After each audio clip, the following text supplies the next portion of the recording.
یہ غیر معمولی بات نہیں ہے، بلکہ میرے خیال میں میرے اندازے کے مطابق تو یہ معمول کی بات ہے۔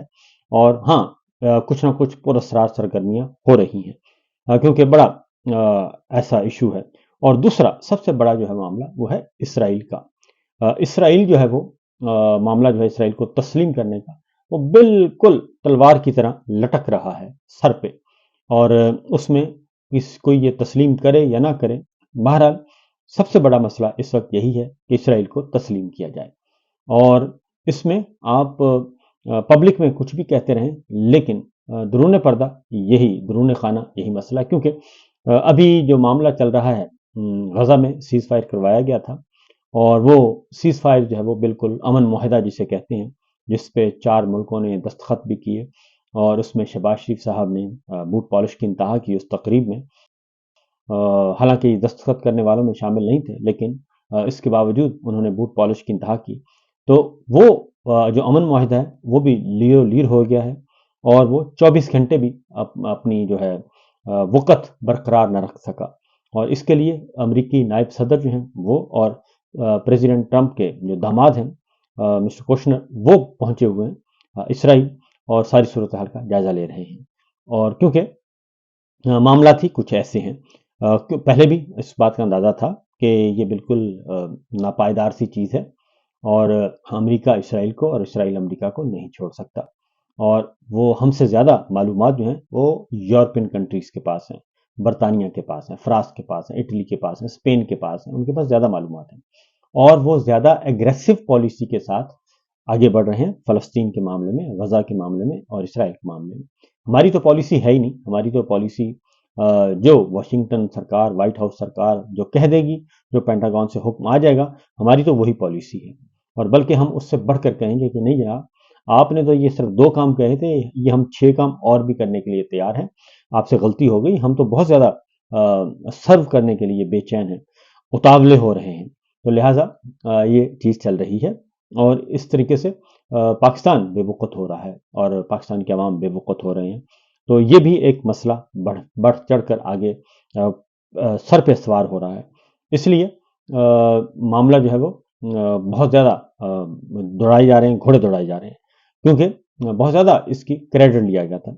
اب آگے بڑھتے ہیں اس نظام کو۔ یہ نظام ہر طرف سے گھیرے میں ہے، ہر طرف سے خطرے میں ہے، اور کمزور ترین نظام ہے، اس میں کوئی شبہ نہیں ہے کسی کو بھی۔ تو دوسری جانب ایک میں آپ کو بتا دوں اس کی ترتیب کیا ہے۔ الیکشن چوری، اور پہلے قاضی فائز صاحب، پھر چیف الیکشن کمشنر، اور اس کے بعد وہاں سے سلسلہ شروع ہوا، بلہ چھینا گیا، اور جو الیکشن کروائے گئے، الیکشن چوری ہے یہ۔ اور یہ جو ارکان پارلیمان بیٹھے ہیں، یہ ارکان پارلیمان نہیں ہے، یہ ایلینز ہیں، یہ اجنبی لوگ ہیں، ان کو زبردستی بٹھایا ہوا ہے ملٹری اسٹیبلشمنٹ نے، جنرل صاحب نے بٹھایا ہوا ہے، اور ایک چوری شدہ معاملہ ہے، ایک الیکشن چوروں کا ٹولہ ہے، وہ اس وقت ملک پر مسلط ہے۔ اور ان کے ذریعے 26ویں غیر آئینی ترمیم کی گئی، وہ اس لیے کی گئی کیونکہ کل سپریم کورٹ آف پاکستان کے کمرہ عدالت نمبر 1 میں معاملہ کھل کر سامنے آ گیا، اور 26ویں غیر آئینی ترمیم بھی اس لیے کروائی گئی کہ جسٹس منصور علی شاہ صاحب کا راستہ روکنا تھا، آزاد ججز کا راستہ روکنا تھا، کیونکہ سپریم کورٹ آف پاکستان کا لارجر بینچ ایک فیصلہ دے چکا تھا، ایک نہیں 2-3 فیصلے دے چکا تھا، اور ان کا خیال تھا کہ قاضی فائز عیسیٰ کو ہم سلامت رکھیں گے، لیکن قاضی فائز سلامت نہ رہے۔ پھر جسٹس منصور علی شاہ صاحب کو کہا گیا کہ جناب ملاقات کریں آپ آرمی چیف سے، تو انہوں نے ملاقات نہیں کی تھی، اور انہوں نے انکار کر دیا تھا، اور ان کو یہاں تک کہ ان کا امریکہ تک پیچھا کیا گیا، اور ان کو راضی کرنے کی کوشش کی گئی۔ تو انہوں نے بڑا دو ٹوک انداز میں کہا تھا کہ جب حلف ہو جائے گا اس کے بعد بات ہوگی، حلف سے پہلے کوئی بات نہیں ہوگی۔ ان کو یہ بھی کہا گیا کہ اگر آپ نے یہ ملاقات نہ کی تو پھر آپ نہیں ہو سکتے چیف جسٹس۔ تو انہوں نے کہا اس سے بھی کوئی پرواہ نہیں ہے، اللہ تعالیٰ نے اگر لکھا ہوگا تو آ جائے گا، اور اللہ تعالیٰ نے لکھا ہے کہ مجھ سے کوئی کام لینا ہے تو مجھ سے کوئی اور کام لے لے گا۔ تو اس لیے یحییٰ آفریدی صاحب کو پھر اس لیے لایا گیا کہ یحییٰ آفریدی صاحب مبینہ طور پر ملاقات کر چکے تھے، اور انہوں نے یقیناً ایشورنس دی ہوگی، انڈر ٹیکنگ دی ہوگی، یقین دہانیاں کروائی ہوں گی، کیونکہ بعد میں آنے والے حالات جو ہیں وہ ثابت کر رہے ہیں کہ یحییٰ آفریدی صاحب قاضی فائز عیسیٰ کی ایکسٹینشن ہے۔ یہ جو ایکسٹینشن کا معاملہ ہے، ایکسٹینشن ہے، تسلسل ہے۔ تو اس لیے یہ سارا کچھ ہوا، کیونکہ اگر جسٹس منصور علی شاہ صاحب آ جاتے تو پھر سپریم کورٹ نے اپنے فیصلے پر عمل درآمد کروانا تھا، اور اس میں چیف الیکشن کمشنر صاحب نے بھی فارغ ہونا تھا، اور ان کے 4 رتن جو ہیں انہوں نے بھی، اور کمشنر راول پنڈی لیاقت چٹھا صاحب نے بھی منظر عام پہ آنا تھا۔ ان کو جو قید میں رکھا ہوا ہے، غیر اعلانیہ قید میں اور حبس بے جا میں، تو انہوں نے بھی منظر عام پہ آنا تھا، انہوں نے بھی بتانا تھا جو کچھ وہ بتا چکے تھے، انہوں نے مزید بتانا تھا۔ اسی طریقے سے بیوروکریسی سے بہت سارے افسران، ریٹرننگ افسران، پریزائڈنگ افسران، انہوں نے میدان میں آنا تھا کہ کیسے ان کو مار پیٹ کر کے اس دن رزلٹ لیے گئے، جعلی رزلٹ تیار کروائے گئے الیکشن 8 فروری 2024 کے۔ اس لیے اس کا سارا راستہ روکنے کے لیے یہ سارا کھیل کھیلا گیا 26ویں غیر آئینی ترمیم کا، اور مولانا فضل الرحمان صاحب نے اس کا بھرپور ساتھ دیا۔ اس کے بعد پھر آپ نے دیکھا کہ مخصوص نشستوں کے معاملے میں بھی یہ سارے کے سارے ننگے نظر آئے، الف ننگے نظر آ گئے، بشمول مولانا صاحب کے، اور انہوں نے بھی مخصوص نشستوں کو پہ ہاتھ صاف کیا۔ پیپلز پارٹی نے بھی، اور نون لیگ نے بھی، اور جے یو آئی نے بھی، کسی نے بھی انکار نہیں کیا کہ جناب یہ سیٹیں ہماری نہیں ہیں، یہ بالکل چوری کا مال ہے، ہم چوری کے مال پہ یقین نہیں رکھتے، لیکن سب نے لیا اور لوٹ مار میں حصہ لیا، سیاسی لوٹ مار میں۔ تو اس لیے یہ جو 26ویں غیر آئینی، کل جو اس معاملہ ہے یہ کھل کر سامنے آ گیا سپریم کورٹ میں، کیونکہ 26ویں غیر آئینی ترمیم جو ہے اس کی سماعت چل رہی ہے، اور غیر آئینی بینچ مبینہ طور پر، کیونکہ جو غیر آئینی ترمیم کے نتیجے میں جو الیکشن چور ارکان نے ایک ترمیم کی ہو، الیکشن آئین توڑا ہو، تو وہ غیر آئینی ترمیم کہلائے گی، متنازع ترمیم، غیر آئینی ترمیم۔